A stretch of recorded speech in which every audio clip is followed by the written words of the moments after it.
from the third dimension. 3D NEWSBITE. Warning, this podcast contains spoilers. Warning, this podcast contains spoilers.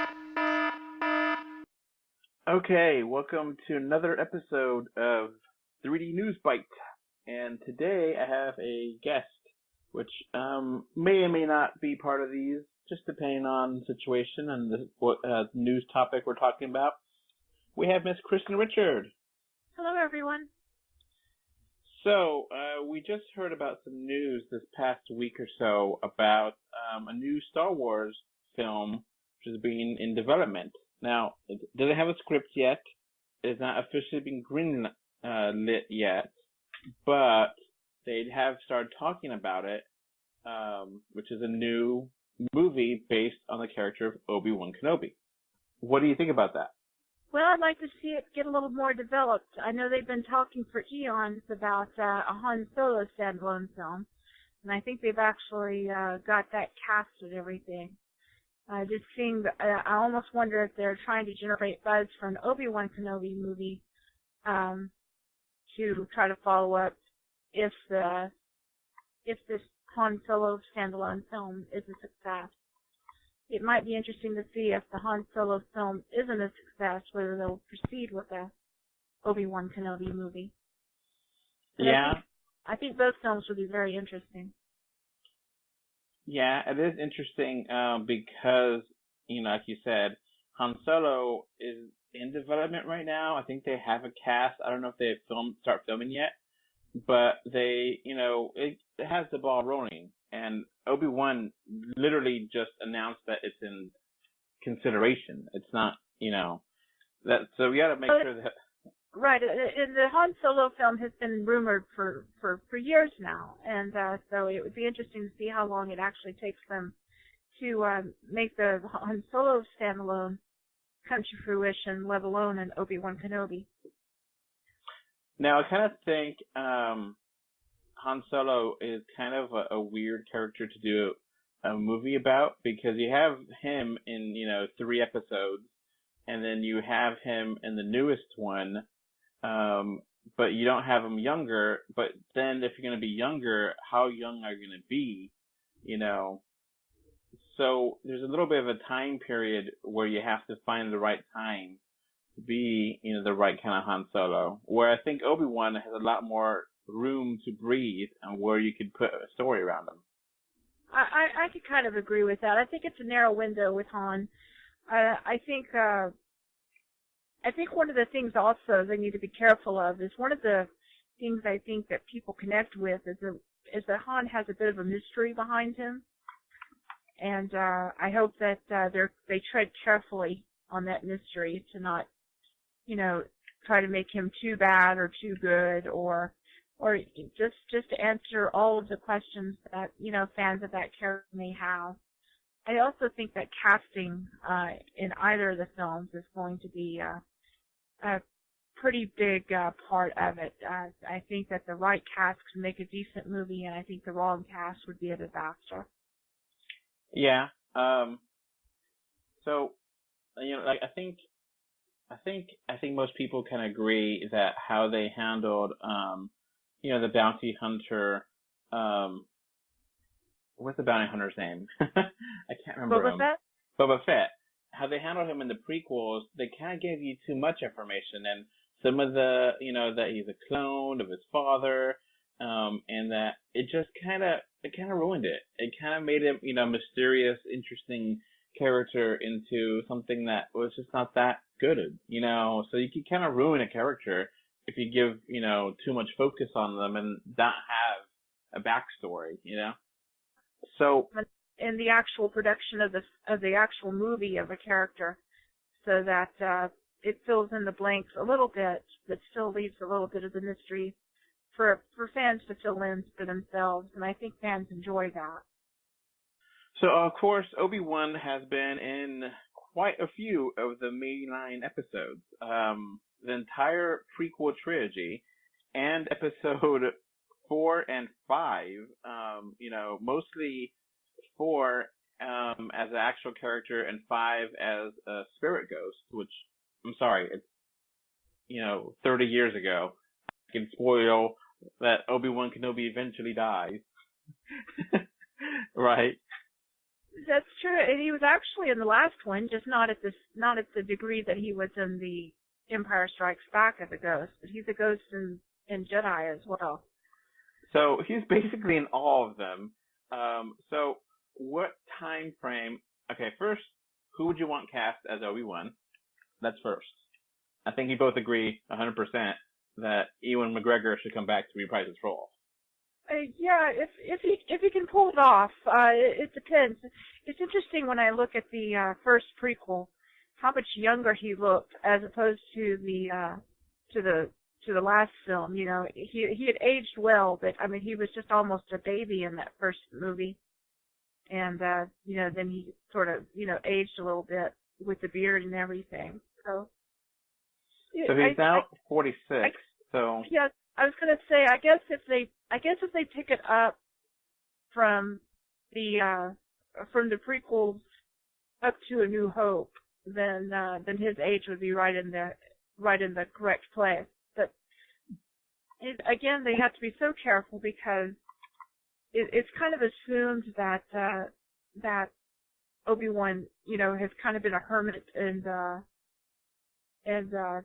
on Tatooine watching over Luke, and so he can't very well be like this secret hero that blasts off to other planets and is like a sort of a anti-hero or something, and then checks it on Luke every now and then.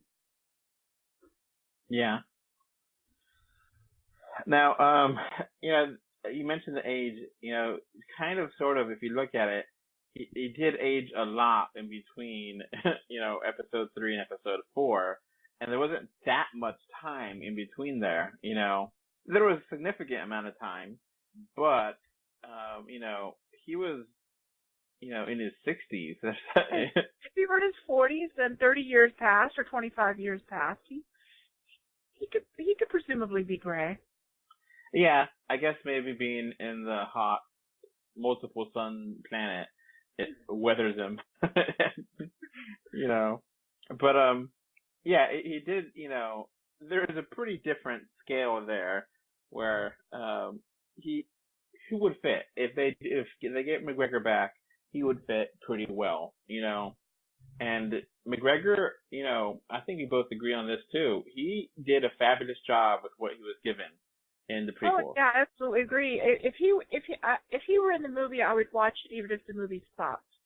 But I hope the movie doesn't suck. I worry about these new spoon-fed productions with Star Wars that have been that have come out, and I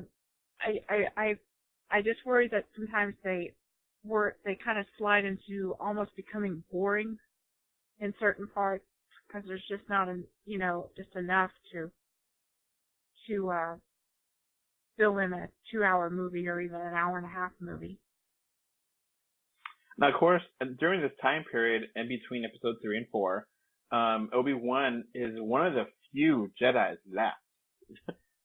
I think it's between him and Yoda, and that's basically it, right? That he and Yoda were supposed to be the only two left. Yeah, so Yoda is on pretty much in exile, and I forget the planet that he was on when So maybe Obi-Wan is doing some behind the scenes stuff with the Jedi because he's the only one that can, Yeah, but again, if he's supposed to be, he's kind of in exile too on Tatooine with Luke. So I just wonder how much he could do. Yeah, does he stay there, or is there like an adventure in between there where That's what I was saying. It would be kind of interesting, to see, the backstory kind of, again, sort of the first movie, the episode 4, kind of denotes that he, had been on the planet all that time after he dropped, Luke off. I guess was what the last of the prequels when he dropped Luke off at Uncle Owen and Aunt Beru's house. I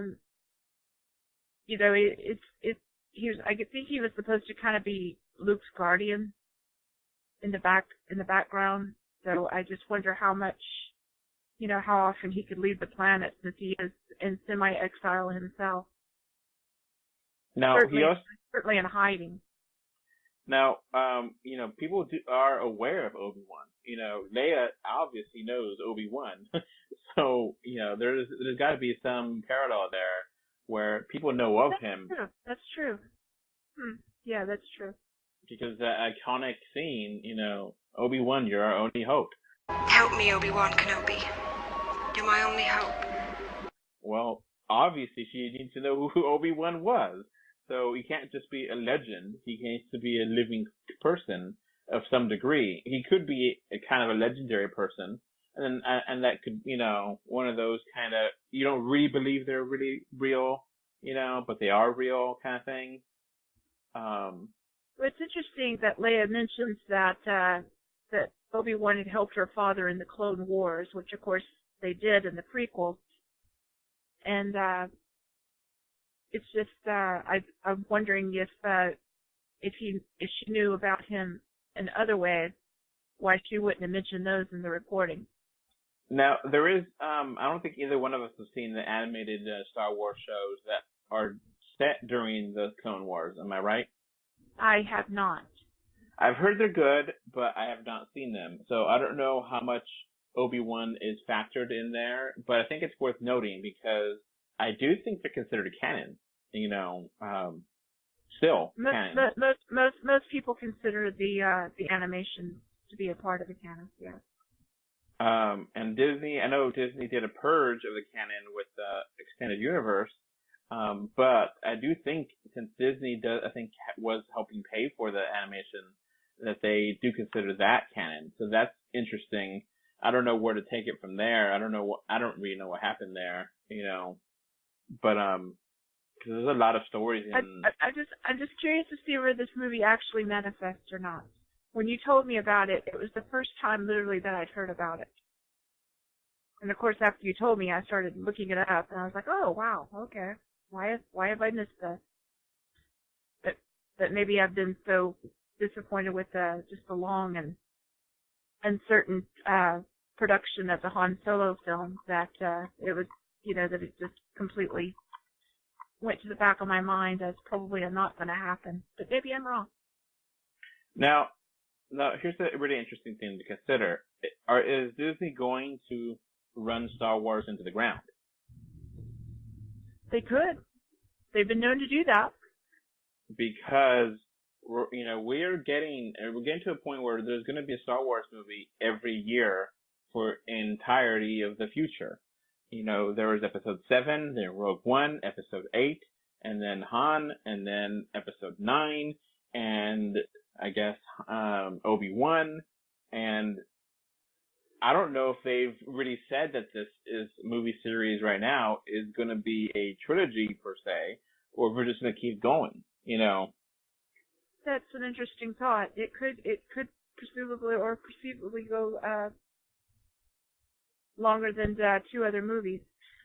Generally, where there's money to be made, there's movies to be made. So that's where you might get some fatigue there. You might get too much information going, where I kind of think Star Wars is kind of a fun thing to have every once in a while. Where if you have it every year, it kind of, some of the mystique of it, some of the, I guess it is serial natured, it is episode numbers. But I guess for me, I always like having a break in between them and having some time where, a good amount of time, not just a year, where, it's not like a comic book movie. It's just, I guess maybe I have a higher, I don't know, you know what I'm saying? That I kind of want space in between the movies. Yeah, I agree. I think about just everything that went on in Jerry's and my life between the prequels.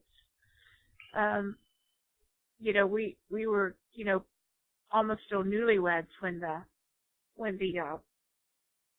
first film came out, and when the last one came out, I was finishing up school finally, and I just think about all the changes that went through, from like 1999 to 2005, and I kind of grew and was thinking about the movies a little bit, always, and I think having that that 3-year break in between each one of them was refreshing, and it gave me something to look forward to.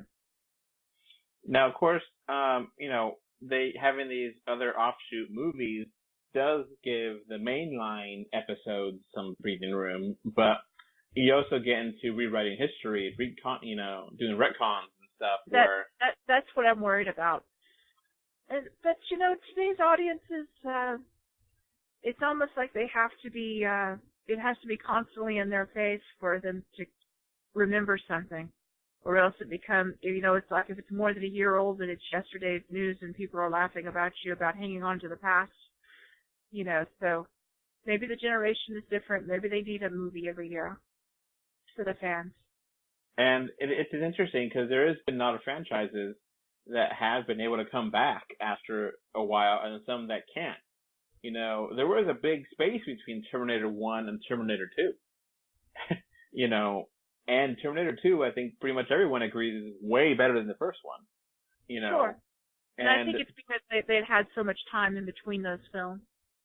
Right now, they're still talking about Avatar coming out next year or 2020, and that's a massive amount of time between the first one and the second one, where, it was a big hit. It was a massive hit when it came out, and then it just vanished into the ether, and, I don't know if there's a demand for it again.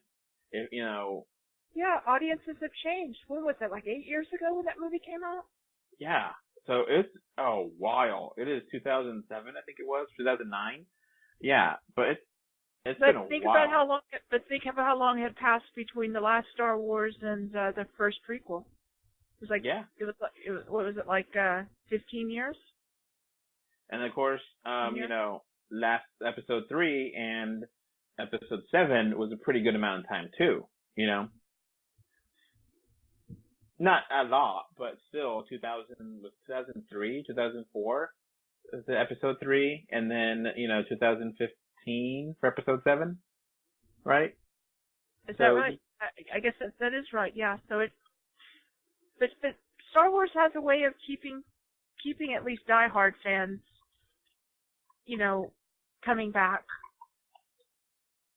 So maybe the yearly installments will satisfy those with short attention spans and the diehard fans as well.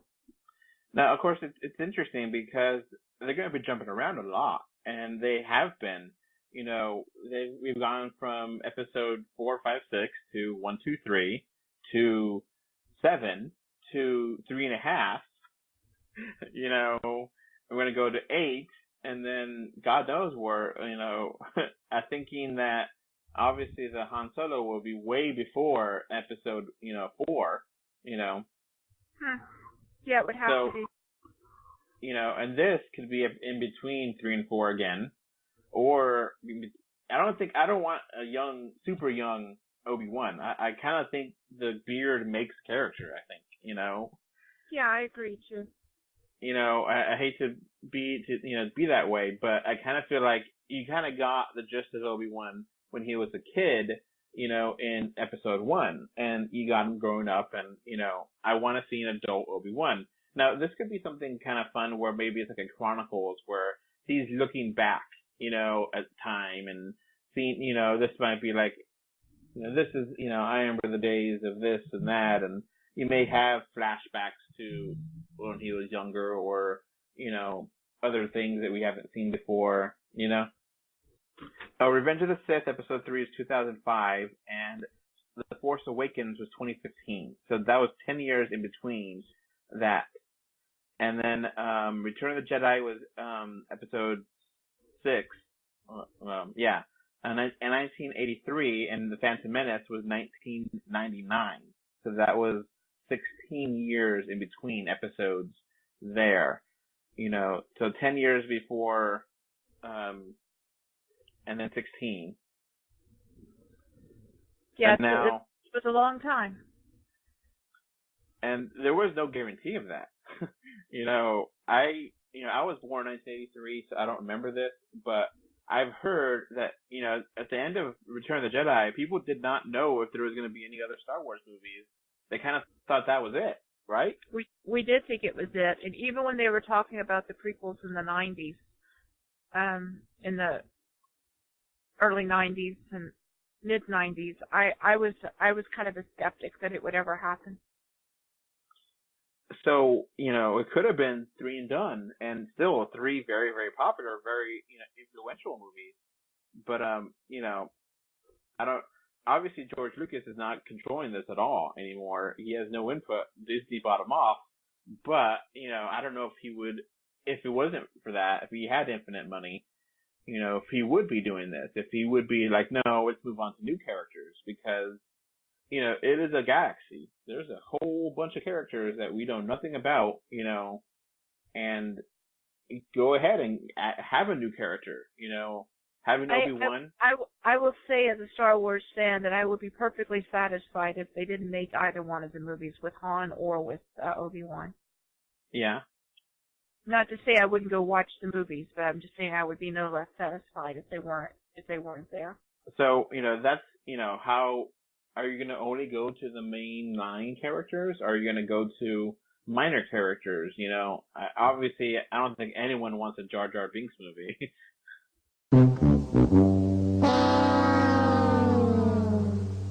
No, but I think that there's lots of minor characters that people really liked. I mean, people really liked Lando.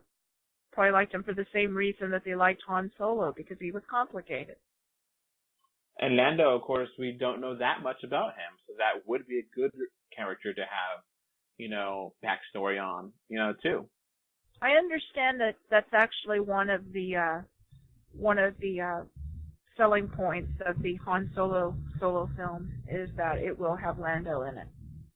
So, I am optimistic, and don't get me wrong, I do like the idea of Obi-Wan. I like it more than Han, but I'm still worried that they're gonna, ruin it, and by having too much information and jumping around in time, and this comes out before that, and this comes out before this, but then this doesn't affect that, I will say that I can't remember his name, the person that they've cast for Han. Do you have it on your screen?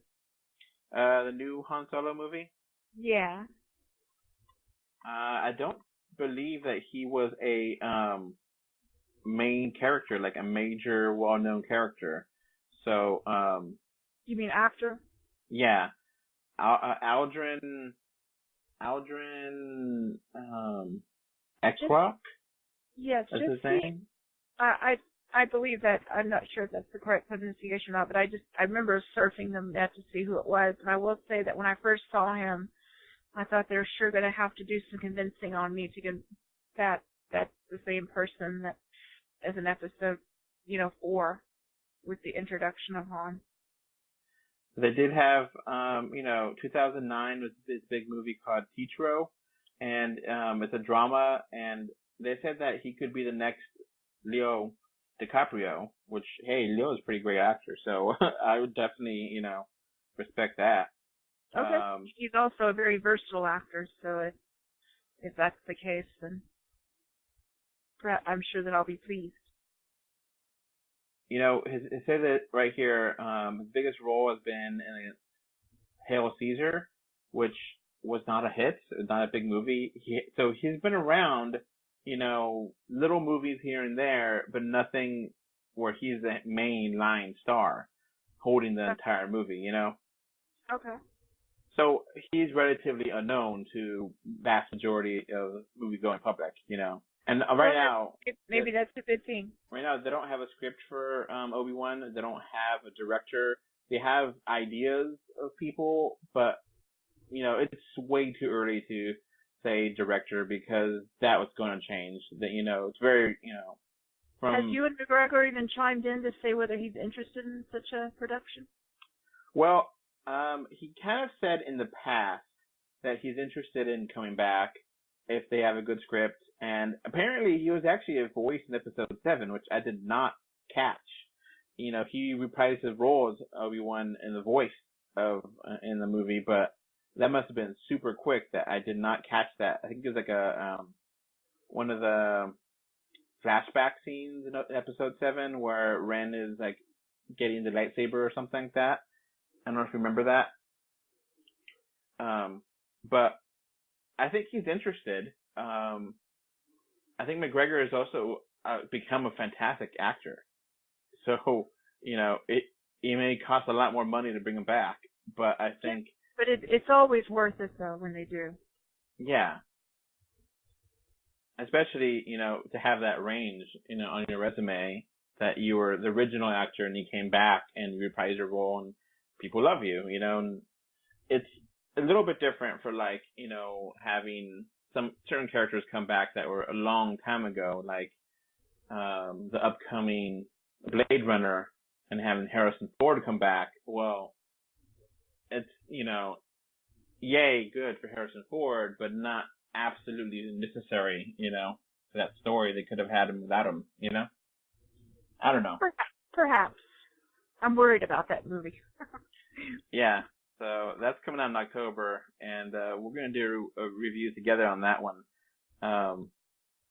But yeah, anything else you want to mention on this, Christian? Or no, that's it. I do hope that McGregor actually does the movie if they make it. Do you have any other potential Plan B actor to be instead if it's not him? He was my favorite. He was my favorite character in the prequels. Yeah, especially in 2 and 3. Yeah, I think he did a fantastic job in there. I'm going to defend him on that. I have a lot of problems with the prequels. I think a lot of people do. They're not just fanboys. But he certainly wasn't one of them. Yeah, he did everything perfectly, as good as he could with the material that he was given. I definitely think, Well, he even took some of the hokey lines that were handed to him in that script, and he made them seem natural. And that takes a lot of talent, because everyone else kind of sounded wooden, and but he always sounded so natural. So yeah, he said in a Business Insider interview, quote, "Listen, I've been asked about this a lot, to the point where it looks like a bit like I'm sort of touting for work. But I'm very open to say I'll be happy to do it if they want me to do it."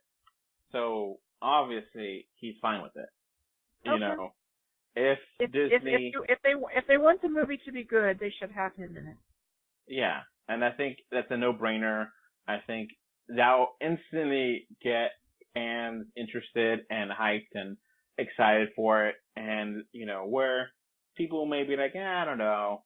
But if they bring them back, I think that could guarantee and lock in a big box office, at least opening, because people want to see it.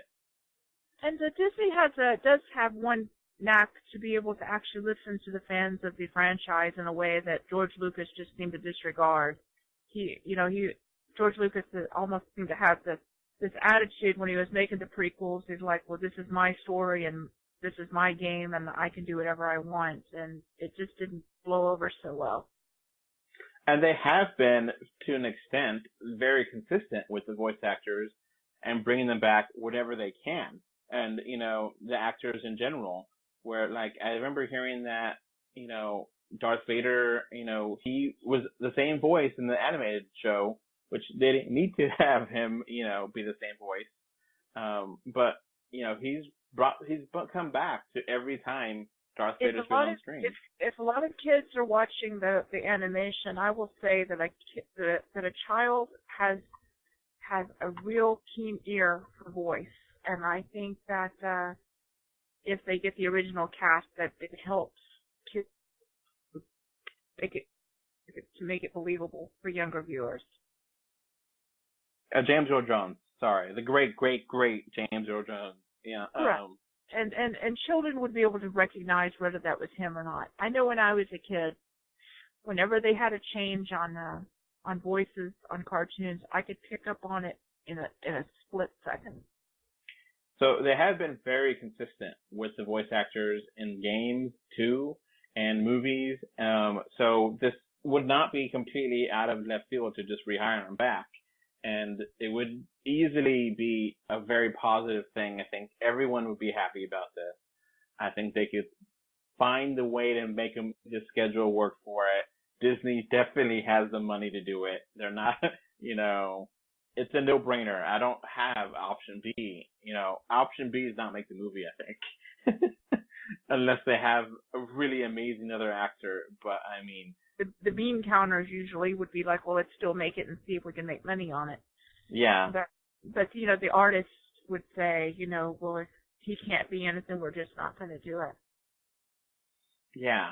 So, I think that's a big difference between being, $100 million opening weekend and like a $15 million opening weekend, having an actor reprise his role that everyone likes, everyone agrees with. I don't think anyone, even the most haters of haters, can agree that McGregor did a fantastic job with what he was given.